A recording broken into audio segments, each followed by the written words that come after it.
So welcome back to our second session.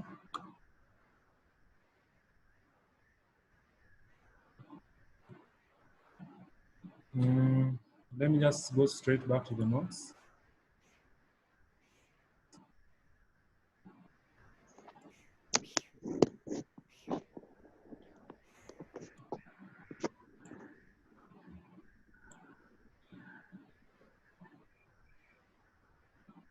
So I think we already have a good number. We can proceed while others will be joining us.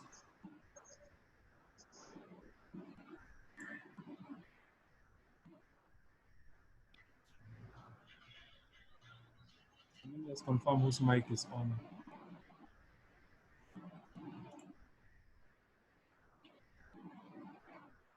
Okay. So we can proceed. Lastly, before our session ended shortly, we were discussing master to answer questions. Is my screen clearly visible? Okay. Yes. Okay. So that was under Section 25 of East African Community Customs Management Acts. Section 25, which provides that the master should produce the master should answer fully and immediately all questions asked by the proper officer. So let's look at Section 25. How does it look like? Let me move to my act again. Okay, this is the act, Section 25. Yes.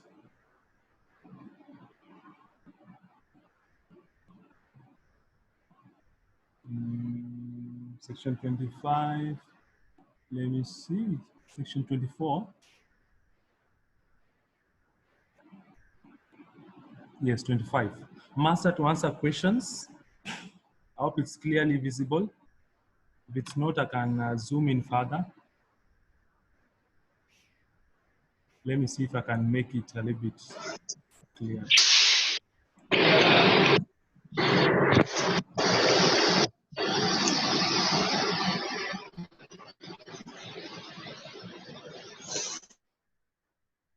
Okay.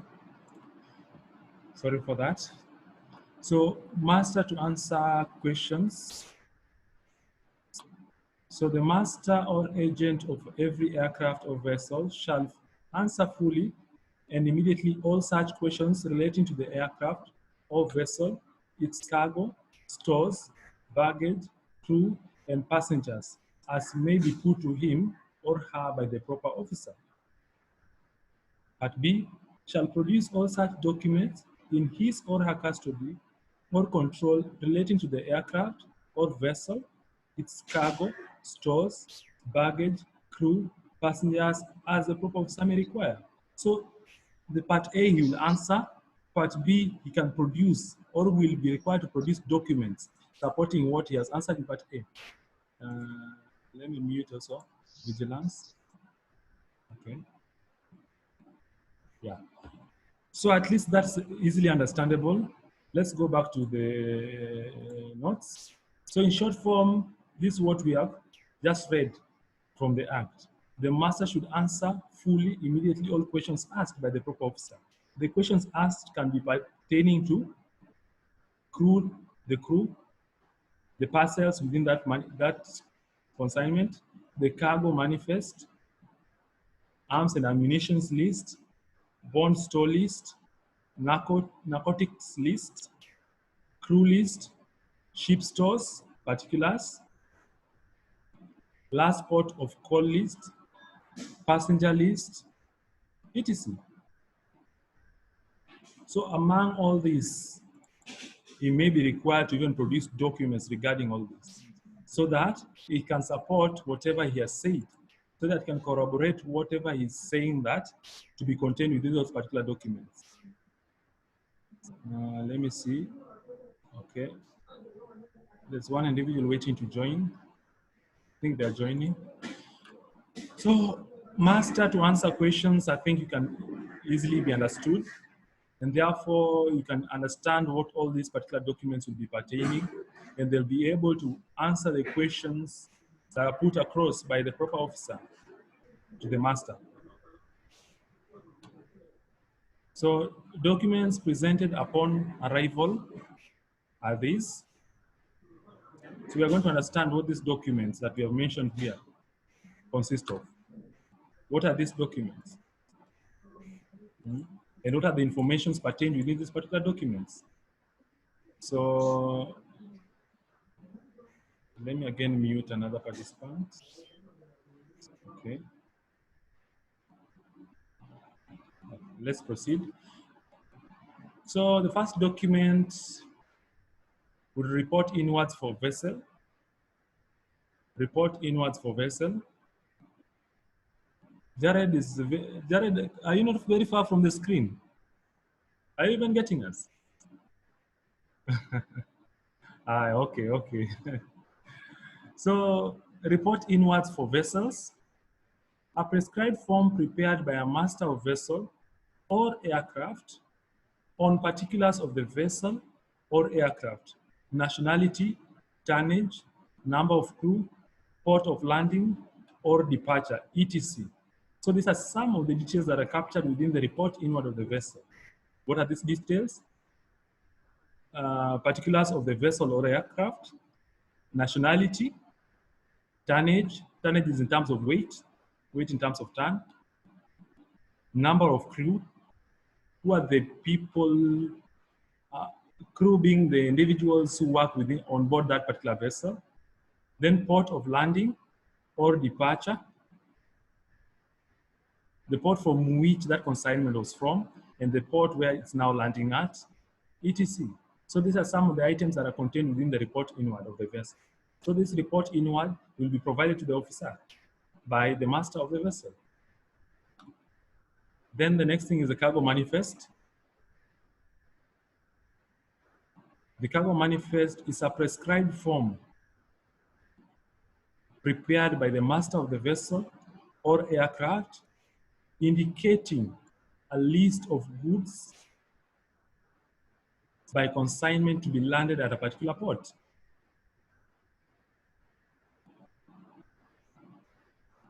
So it consists of a list of goods by consignment to be landed at a particular port. So you'll find that the manifest consists of various sections. So to have these particular subdivisions of this particular manifest would be consisting of things known as the bill of lading number.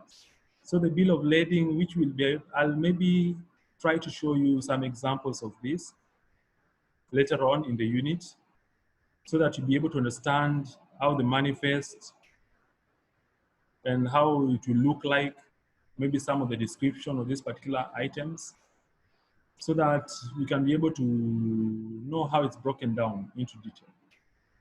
The next thing is the parcel list. It's a prescribed form prepared by the master of vessel indicating a list of all packages or parcels other than the passenger's accompanied baggage imported and for which no bill of lading has been issued.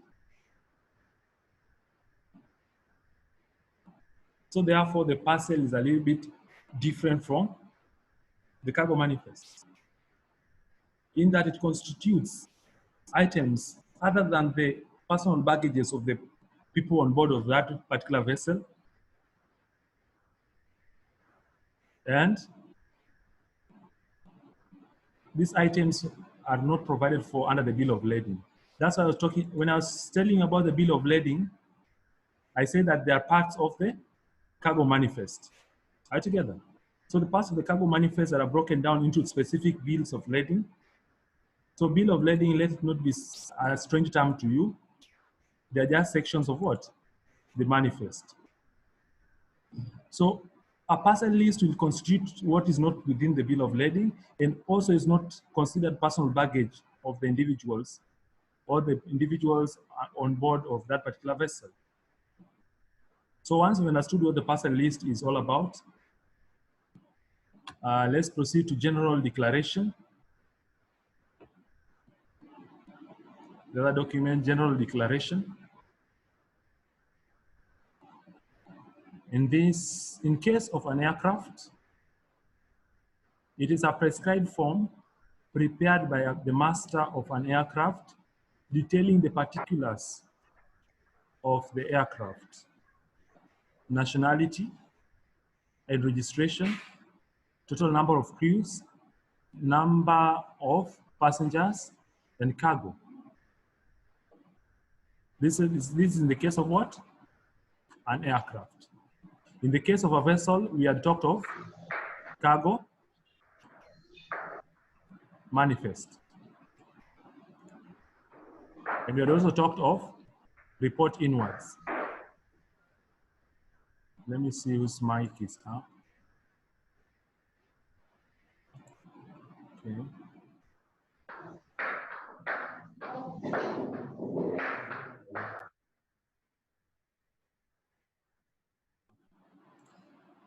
So after that, after the general declaration, we have the passenger list or manifest. Passenger list or manifest, this is different from the cargo manifest. Earlier on, we had talked of cargo manifest. This is different.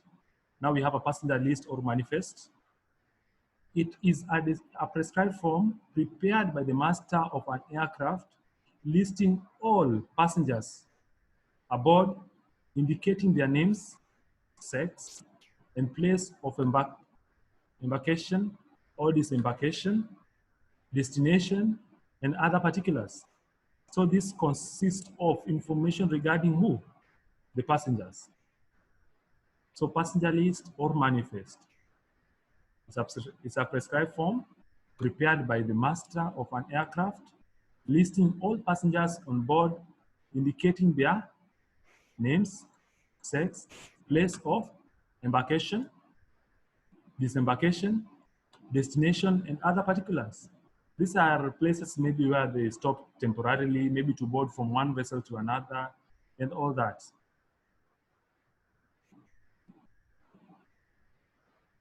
The other document. Does anyone have any question? Any questions regarding what we have said so far?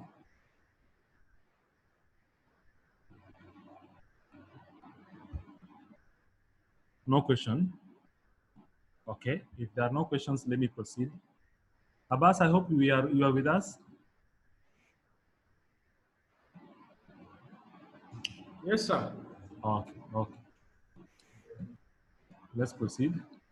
So the other document, declaration and advice of consumable stores on board a vessel or aircraft. These are documents or a prescribed form prepared by the master showing consumables on board. Earlier on, when we were talking of stores, we were able to understand that these are those items meant for use by the crew and the passengers on board of the aircraft or on board of the vessel.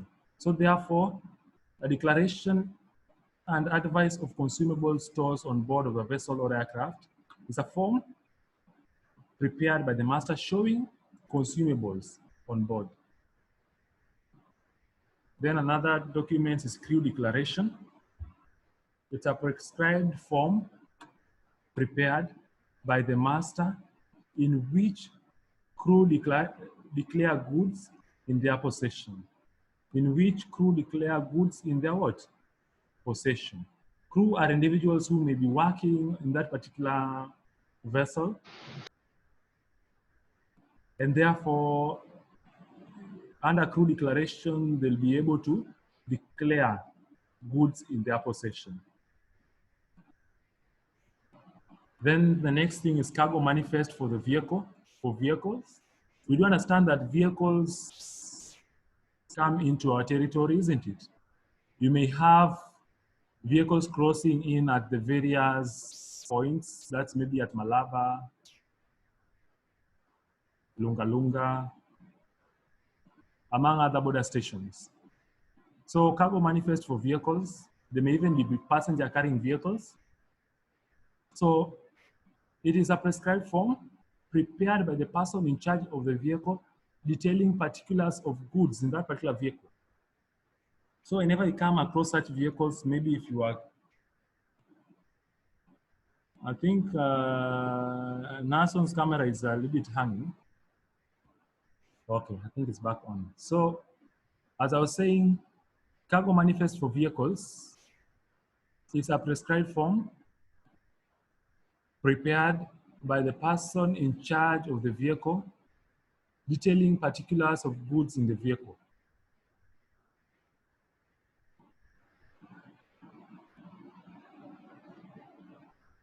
Then let's proceed.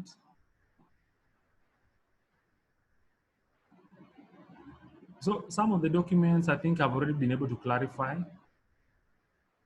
So this is just but part of the documents. If we can just do a light recap, we've talked about report inwards for the vessel.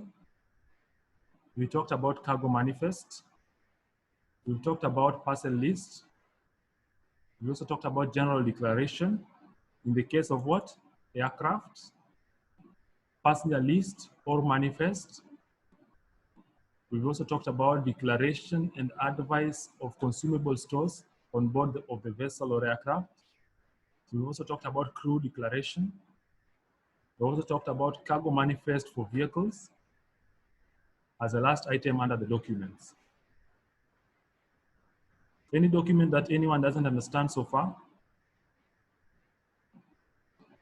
Is there any document that has not been properly explained?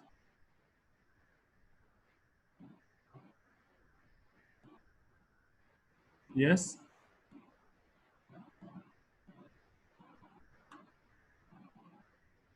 Okay. If there are no more questions, let me proceed to the next slide. Or next part of this slide. So goods landed to transit shed. We have goods landed to transit shed.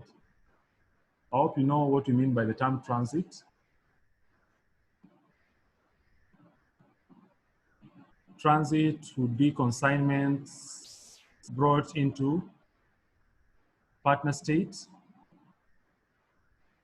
and would be required to move from one or from the port of landing through our territory to a partner state or via several partner states to another destination outside the regions of the partner states. So therefore, the goods landed in these particular transit sheds would be goods whose taxes are owed, and therefore, if they would go missing, then the taxes would have been evaded in that particular scenario. I think Nason is not with us.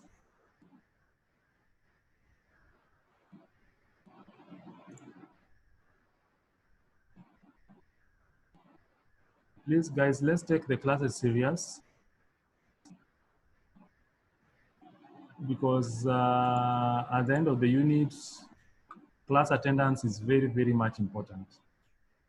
Abbas, please communicate with the members and let Nason know that his absence has been noted. If maybe you have some issue to attend to, it would be very important to inform either the class rep or me earlier in time so that we can be able to know and excuse you. So let's continue anyways. So goods landed to transit shed. Section 26 of East African Community Council's Management Act of 2004. Goods which have been unloaded and landed into transit shed or a customs area shall be deemed to be still in the importing vessel or aircraft until they are delivered from such transit shed or customs area. The owners, stroke agents of the aircraft, stroke vessels remain responsible for such goods. Where the transit shed owner is not the owner of the aircraft, stroke vessel, the owner of the transit shed shall be responsible and accountable for the goods. Owners, stroke agent of aircraft stroke vessel or the transit shed owner shall be liable to pay for reshipment or destruction of any condemned goods. So I hope you've been able to understand what I've meant by the transit shed. In that, it can be used to handle these consignments. And these consignments will be considered to be still under the possession of the owner of the vessel or aircraft. And if the transit shed is owned by another person apart from the owners of the vessel, then therefore they'll be considered to be under the custody of the owner of the transit shed. And therefore, whenever these goods shall be called upon for, then the individual who owns the transit shed or the owner of the aircraft can be called upon to avail them so that we can confirm their presence, we can confirm in terms of quantity, we can also confirm in terms of description of those particular goods. So this can be read under section 26. Let's move to section 26 and we see how that appears within the Act.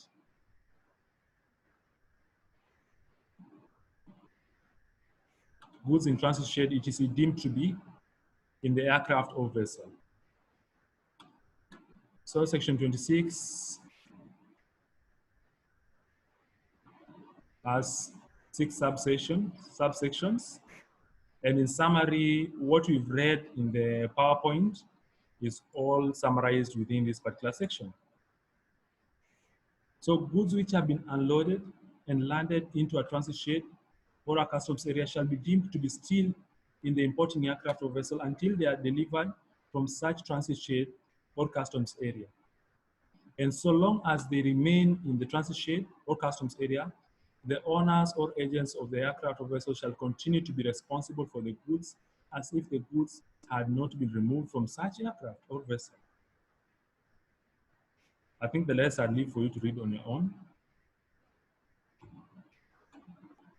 So section 26 of East African Community Customs Management Act of 2004 provides us that. Let's move to section 27. Unloaded goods. On unloaded goods, section 27 of the EACCMA 2004, where goods reported for discharge at a port are not duly unloaded and deposited in a transit shed / customs area, the master / the agent or aircraft vessel shall pay duties on the goods.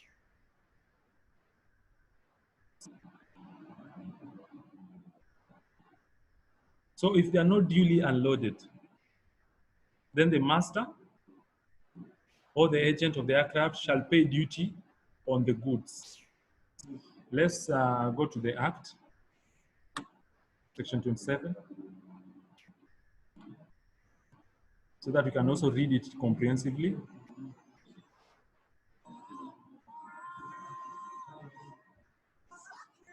So 27 says, where any goods reported for discharge at a port or place specially allowed by the proper officers are not duly unloaded and deposited in the transit shed or customs area, then the master or the agent of the aircraft or vessel shall pay duty on the goods unless he or she explains to the satisfaction of the proper officer the failure to unload the deposit, the failure to unload and deposit such goods.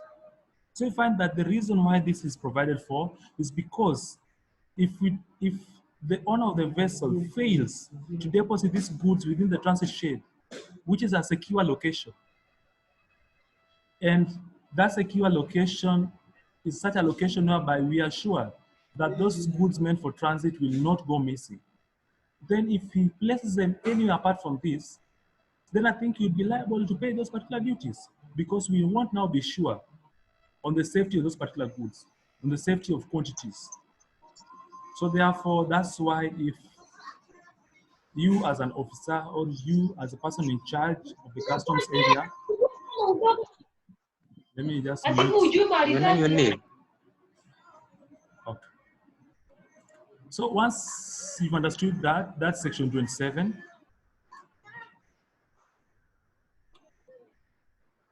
Let's move on. Vehicles arriving over land.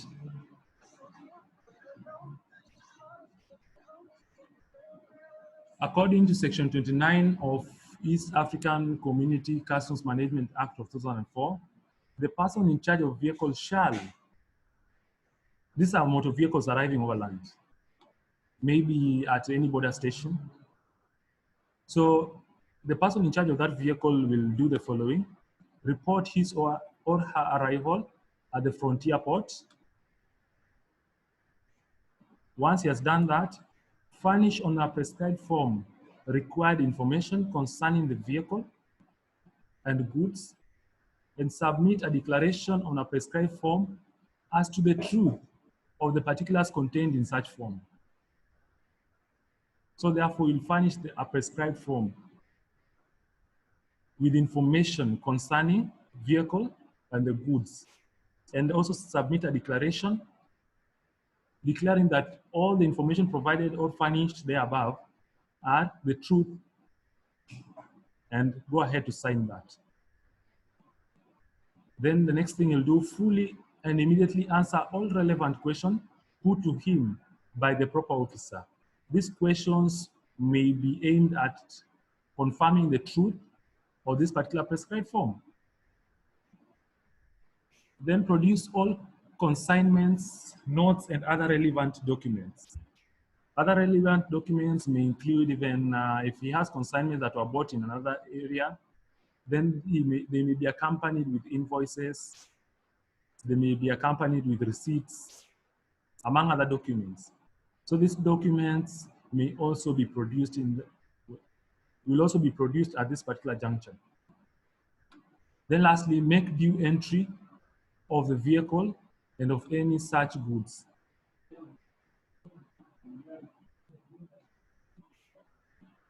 Once that has been done,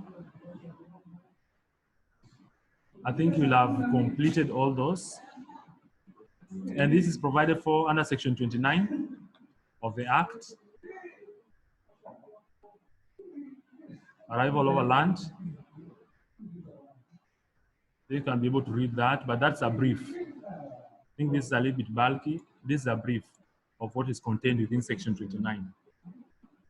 So we said under section 29, on arrival, the individual shall report to the frontier port, the frontier office. Once he's done that, he'll furnish all prescribed form. He'll fill a prescribed form, furnishing all the details. And alongside that form, he will attach a declaration declaring that that's the truth, and whatever information is contained with the form is truth and nothing else.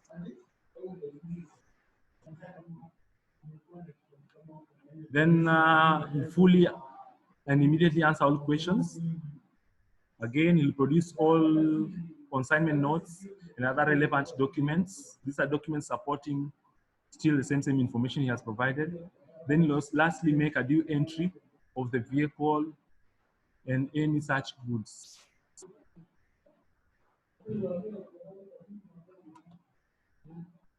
So vehicles arriving over land. Let's move to trains arriving over land.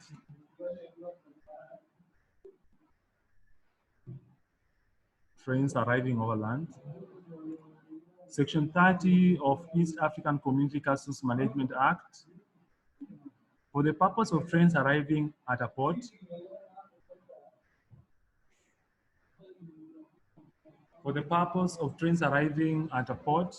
the station master or other persons in charge of the railway station shall deliver to the proper officer copies of all invoices, waybills, consignment notes, or other documents received by him or her related to the goods.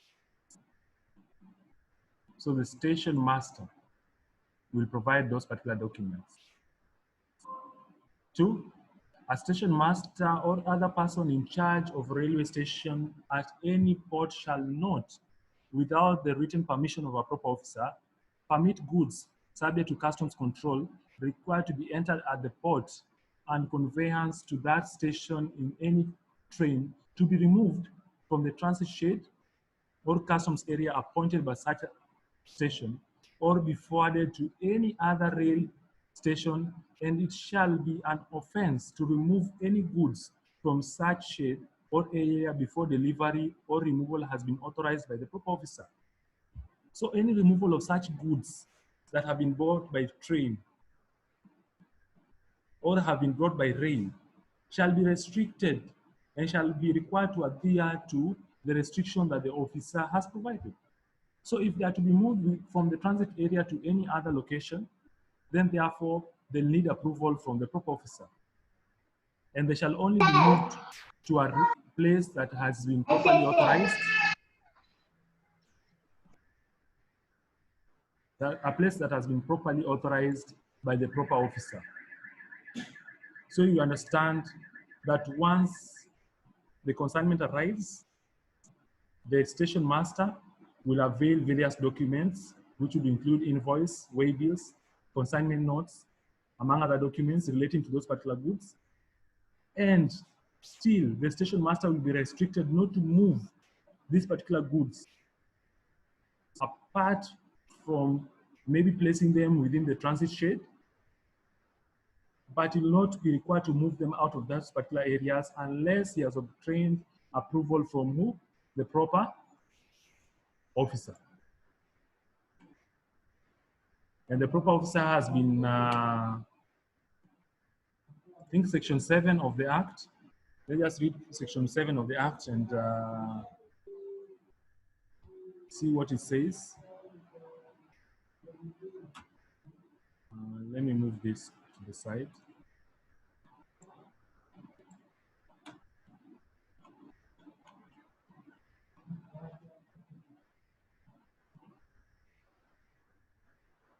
Officer to have powers of a police officer. Let me see. No. Let's see, proper officer.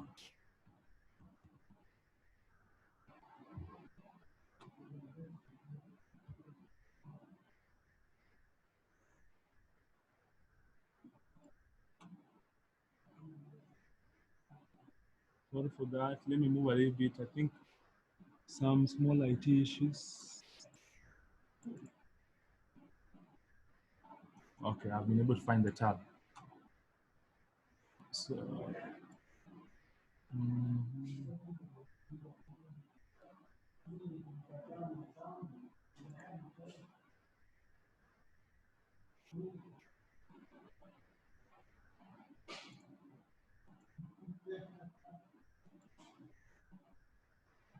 okay.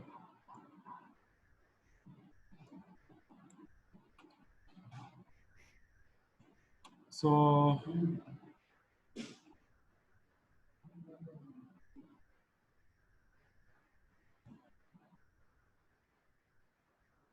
that is on page 17 of the Act.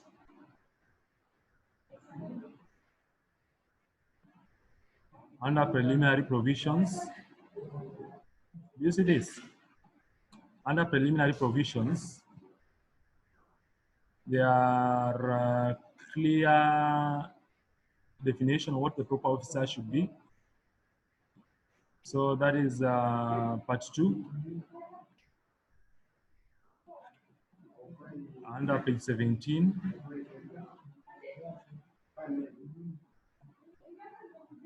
Proper officer means any officer whose right or duty is to require the performance of or to perform the acts referred to in this act. So that's what we refer to by a proper officer.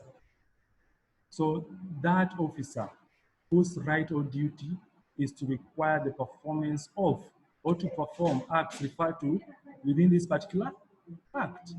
So therefore, if we head back to our notes, anytime we'll be hearing of the proper officer, then we'll refer back to that and understand who the proper officer is. Okay, let's now move to, these are some of the documents I think we'll be able to use or we'll be able to read and learn from. I think with all that said, I'll want to end our session for today here so that in the next class, We'll talk about entry of cargo, how to make declarations, and all that. So let's end the class here.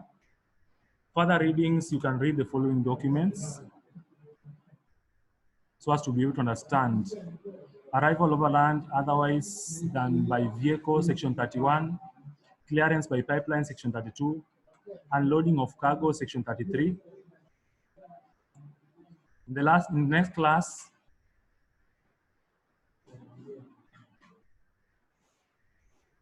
I'd want us to at least prepare something a little bit about this. Go and research what's a sufferance wharf, re-exportation, transit shed, customs, warehouse. I think you have the necessary documents, isn't it? I've already shown you how you can get the act and how you can also get the regulation. So go into those particular documents and get the meaning of all this so that in our next class, I shall at least ask some few questions regarding this, and we shall see how to proceed from there on. Have you noted all this? Yes. Okay, thank you, thank you. So any questions? Yes, I have a question. Yes. I just wanted you to share the link to get the custom regulations. The link for regulation. I think you can just go online. Correct. Are you seeing my screen? Yeah. You can just go online Yeah. and search the term EAC CMR. Are you seeing what I've typed? 2010. Yes. Yeah, just type that on Yes. your Google browser, then press enter. The first document you'll get, it's that document. Are you together? EAC CMR, East African Community Customs Management Regulation of 2010. If you also want the act, you just change the R to E, to A, then change the year to 2012. Is that okay? Yeah, it's okay. Okay, another question. We have 1 minute before the session ends.